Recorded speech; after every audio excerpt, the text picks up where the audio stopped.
Actually আমাদের কাছে বিবেক সরকার নামে কুঞ্জবন এলাকার বিবেক সরকার নামে একজন লোক আমাদের কাছে অভিযোগ করেছিলেন যে গত 5 তারিখ ওনার ঘর থেকে চোরদল হানা দিয়ে বিভিন্ন জিনিস চুরি করেছে, সিগারেট, এই গোল্ডেন অর্নামেন্টস এবং অন্যান্য সামগ্রী চুরি করেছে।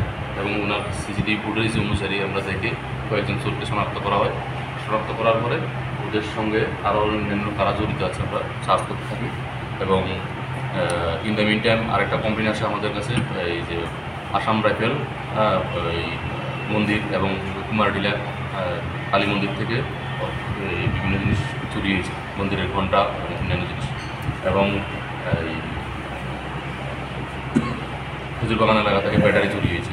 তো সবগুলি তদন্ত করতে গিয়ে সেটা আমরা এটা তদন্ত করতে গিয়ে চোরের দলকে আমরা ধরি এবং তাদের কাছ থেকে আমরা এই সামগ্রীগুলি উদ্ধার করি।